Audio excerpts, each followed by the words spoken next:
ஒரு குட்டி கதை. ஒரு ஊர்ல ஒரு எஜமா இருந்தாரு. அவர் தன்னோட வேலைகளை செய்ய ஒரு வேலைக்காரனை வச்சாரு. முதல்ல நல்லா வேலை செஞ்சிருந்த வேலைக்காரன் கொஞ்சம் கொஞ்சமா அவன் வேலை செய்யறதையே நிறுத்தினான். அது மட்டும் இல்லாம தினமும் அவனோட எஜமா கிட்ட இருந்தே திருட ஆரம்பிச்சான். கொஞ்ச நாள்ல எஜமா கிட்ட இருந்து திருடுறதையே தன்னோட முழு நேர வேலையாக்கிட்டான். அவனுக்கு அப்புறம் அந்த வேலைக்காரங்களும் அதையே பழகிட்டாங்க. இப்ப அந்த எஜமா என்ன பண்ணணும்? அந்த வேலைக்காரங்க ஒரு நாள் திருந்தி அவங்க வேலையை செய்வாங்கன்னு நம்பிட்டு இருக்கணுமா, இல்ல இந்த திருட்டு வேலைக்காரங்களை அடிச்சு விரட்டிட்டு ஒரு பயத்தை உண்டாக்கிக்கிட்டு நல்ல திறமையான வேலைக்காரங்களை வைக்கணுமா? யோசிங்க. ஜனவரி மாசம். இப்பவே எங்க கோவையில தண்ணீர் இல்ல. சிறுவாணி தண்ணீர் இல்லாதனால அத்திக்கடவு தண்ணீரை தான் இங்க எல்லாத்துக்கும் பிரிச்சு கொடுத்துட்டு இருக்காங்க. அதனால 15 நாட்களுக்கு ஒரு முறை தான் தண்ணீர். பெரிய பஞ்சம், கிரேட் ஃபெமைன் 1876 இருந்து 78 முறைக்கும். அதுக்கு பின்னாடி 140 வருஷத்துக்கு அப்புறம் நம்ம சந்திக்கிற மிகப்பெரிய தண்ணீர் பஞ்சம் இதுதான். இந்த தண்ணீர் பஞ்சத்துக்கு என்னதான் தீர்வு? நான் 20 உபரிநீர் திட்டங்களை பத்தி போன வீடியோல சொல்லி இருந்தேன். அதுல ஒண்ணுதான் அவினாஷி அத்திக்கடவு திட்டம். இந்த திட்டத்துக்கான செலவு 1800 கோடி. கடந்த 5 வருஷத்துல 62,000 கோடி இலவசங்களுக்காக செலவு பண்ண நம்ம மாநில அரசாங்கம் இந்த திட்டத்துக்கு நிதி இல்லைன்னு கைவிரிச்சிட்டாங்க. 2011 மத்தியில் ஆட்சியில் இருந்த காங்கிரஸ் அரசாங்கம் இதுக்கு நிதி உதவி செய்ய மறுத்துட்டாங்க. அதே போல 2014 இருந்து இருக்கிற பிஜேபி அரசாங்கமும் இதுக்கு எந்த விதமான நிதி உதவியும் செய்யல. இதுக்கு முக்கியமான காரணம் நம்ம அரசியல்வாதிகள் தான். இந்த திட்டத்தின் முக்கியத்துவத்தை பாராளுமன்றத்தில் பேசி அழுத்தம் கொடுத்திருக்கணும். அவங்க இதை ஒரு முறை கூட பண்ணல. இல்ல இப்ப நடந்துட்டு இருக்கிற சட்டசபை கூட்டத்திலேயாச்சும் இதை பத்தி விவாதம் செய்யணும். அதுவும் இவங்க செய்ய மாட்டாங்க. இந்த திட்டத்தை நம்ம தேர்ந்தெடுத்திருக்கிற எம்எல்ஏகள்னாலதான் கொண்டு வர முடியும். இப்போ நம்ம தண்ணீர் இல்லைன்னு போய் எம்எல்ஏ கிட்ட சொன்னா நீங்க குடத்தை தூக்கிட்டு வீதிக்கு வாங்க போராட்டம் பண்ணலாம்னு சொல்லுவாரு. நீங்க குடத்தை தூக்கிட்டு போனீங்கன்னா எம்எல்ஏ உங்க கூட நின்னு பல்ல இழிச்சுக்கிட்டு பேப்பருக்கு போஸ்ட் கொடுத்துட்டு சுய விளம்பரம் தேடிக்குவாரு. இதுதான் இங்க ரொம்ப காலமா நடந்துட்டு இருக்கு. இவங்களுக்கு இதுக்கு மேல யோசிக்கவும் தெரியாது. தெரிஞ்சிருந்தா இல்ல உண்மையாலுமே நம்ம நாட்டு மேல நம்ம மக்கள் மேல அக்கறை இருந்தா இது மாதிரி ஒரு நல்ல திட்டத்தை 60 வருஷமா முடக்கி இருக்க மாட்டாங்க. அப்ப இதுக்கு என்னதான் தீர்வு? அவினாஷி அத்திக்கடவு திட்டத்துக்கு நிதிதான் ஒரு பிரச்சனை.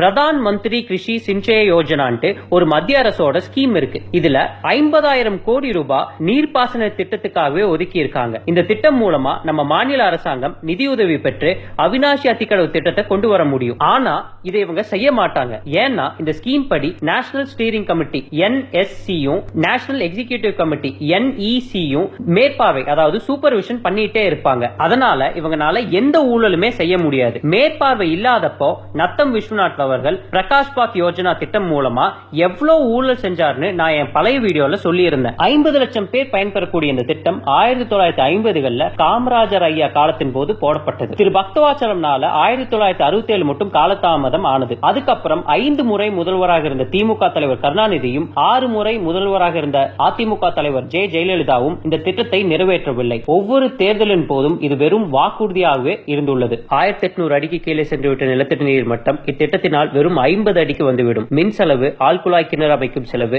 மின் மோட்டார், வயர் பைப், ஆட்கள் கூலி என இவை அனைத்து செலவுகளும் விவசாயிக்கும் அரசுக்கும் மீதமாகும். 1.25 TMC தண்ணீர் மட்டுமே இத்திட்டத்துக்கு தேவைப்படுகிறது. பவானி சாகர் அணை கட்டப்பட்ட காலத்திலிருந்து பல ஆயிரம் TMC தண்ணீர் வீணாக கடலில் சென்று கலக்கிறது. இதில் குறிப்பாக 20 முறை குறைந்தபட்சம் 22 TMC முதல் அதிகபட்சமாக 109 TMC வரை தண்ணீர் வெளியேறியுள்ளது. நம்ம விவசாயிகளையும் மக்களையும் வெறும் 200 ரூபாய் 300 ரூபாய்க்கு தேர்தல் அப்ப விலைக்கு வாங்கிடுறாங்க. விடுதலை வாங்கி 70 வருஷம் ஆகியும் நம்ம நாட்டிலேயே நம்ம மண்ணிலேயே நம்ம இன்னும் அடிமையாகவே வாழ்ந்து வரோம். இதுதான் உண்மை. இது கோயம்புத்தூர் மக்களுக்கு மட்டும் இல்ல, தமிழ்நாடு முழுக்க 20 உபரிநீர் திட்டங்கள் கிடப்பில் இருக்கு. இதை கொண்டு வந்தாலே போதும் நம்ம தமிழ்நாடு செழுமையா மாறிடும். நான் சொன்ன குட்டி கதை இப்ப உங்களுக்கு புரிஞ்சிருக்கும்னு நினைக்கிறேன். அந்த எஜமா வேற யாரும் இல்ல, நீங்க தான். அந்த வேலைக்காரங்க நம்ம அரசியல்வாதிகள் தான். இப்ப நீங்க என்ன பண்ண போறீங்க? இந்த அழுக்கு அரசியல்வாதிகள் திருந்துவாங்கன்னு நம்பிட்டு இருக்க போறீங்களா, இல்ல அவங்களை தூக்கி வீசிட்டு படித்த துடிப்பான நேர்மையான இளைஞர்களுக்கு வாய்ப்பு அளிக்க போறீங்களா?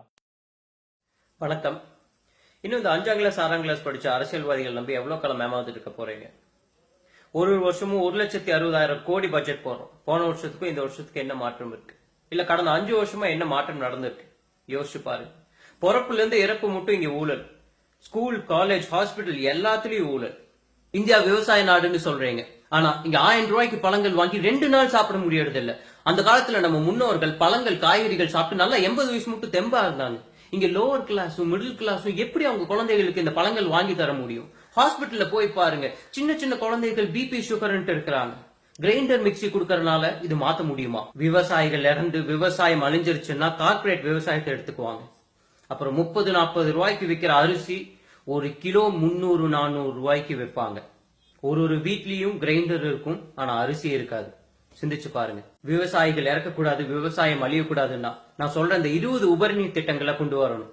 இதுக்கு பட்ஜெட் இல்லைன்னு சொல்றீங்களா? நாங்க PMKSY திட்டத்துக்கு எங்க டீம் பேப்பர் ஒர்க் செய்யறதுக்கு தயாரா இருக்கும். இளைஞர்களுக்கு ஒரு வாய்ப்பு கொடுங்க, அதுதான் நாங்க கேட்கறோம். எங்க வீடியோல எமோஷனல் கண்டென்ட் இருக்காது, ஆனா குவாலிட்டி இருக்கும். இந்த வீடியோ பிடிச்சிருந்ததுன்னா எங்க மித்த வீடியோக்குள்ள போய் பாருங்க. எங்க டீமோட டார்கெட் 2019 எலெக்ஷன்ஸ். எங்களை சப்போர்ட் பண்றீங்களா? இந்த வீடியோவை ஷேர் பண்ணுங்க.